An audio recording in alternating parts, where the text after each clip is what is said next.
Delivery के बाद अक्सर महिलाएं कमर दर्द क्यों बताती हैं? चाहे नॉर्मल डिलीवरी हो या सिजेरियन डिलीवरी, कमर दर्द बहुत ही कॉमन कंप्लेन है। मेरा नाम डॉक्टर किरण यादव है। मैं सीनियर गायनेकोलॉजिस्ट हूँ, आरोग्यम केयर क्लिनिक, सेक्टर 51, गुड़गांव। तो आइए जानते हैं कि ये कमर दर्द क्यों होता है और हम इसके लिए क्या कर सकते हैं। तो सबसे पहला पार्ट यही है कि कमर दर्द आखिरकार होता ही क्यों है। तो प्रेगनेंसी के दौरान एक हार्मोन रिलीज होता है जो कि आपके लिगामेंट्स, जॉइंट्स को थोड़ा सा लूज कर देता है ताकि नॉर्मल डिलीवरी में हेल्प हो सके। आपके बैक के जो जॉइंट्स होते हैं वो भी खुल जाते हैं। डिलीवरी के बाद कुछ समय तक ये हार्मोन बॉडी में थोड़ा इंक्रीज्ड अमाउंट में पाया जाता है और उसको नॉर्मल होने में थोड़ा टाइम लगता है। प्रेगनेंसी के दौरान वज़न बढ़ जाता है, 10 to 15 kgs वेट गेन हो जाता है। आपकी बॉडी वेट का जो सेंटर है वो आगे की तरफ मूव कर जाता है और आपका पोस्चर भी बदल जाता है। इस वजह से कमर पर ज़्यादा स्ट्रेन पड़ता है और बैकएक बढ़ जाता है। प्रेगनेंसी के दौरान आपकी बॉडी में से विटामिन डी एंड कैल्शियम बच्चे को चले जाता है ताकि बच्चे की बोन्स अच्छे से बन सके। तो इसलिए माँ की हड्डियाँ थोड़ी कमज़ोर होने लग जाती हैं क्योंकि न्यूट्रिशन वहाँ जा रहा है और इसकी वजह से कमर दर्द बढ़ जाता है। डिलीवरी के बाद बार बार फीड कराने के लिए उठना पड़ता है, कई बार घंटों तक भी बैठना पड़ता है और इन सब की वजह से कमर दर्द बढ़ जाता है क्योंकि स्ट्रेन पड़ता है।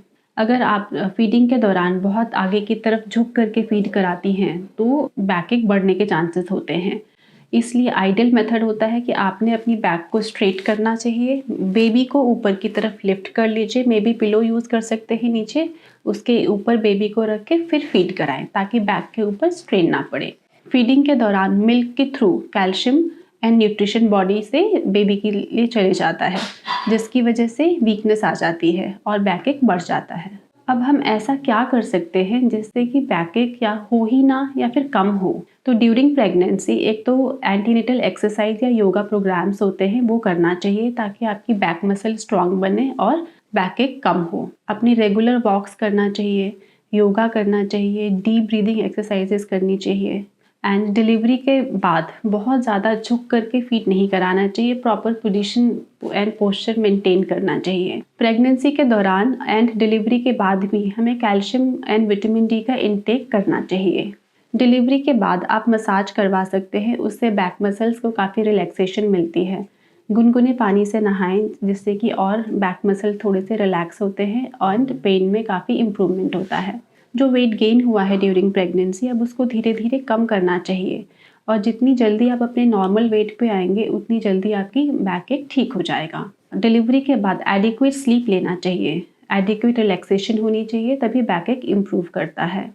ये सारे मेजर्स लेने से बैकएक से हमें रिलैक्सेशन मिलती है या फिर बैकएक कम करने में ये सब सहायक होते हैं। इस चीज़ से रिलेटेड अगर आपको कोई भी जानकारी चाहिए हो तो नीचे दिए गए नंबर पर कॉल कर सकते हैं। धन्यवाद।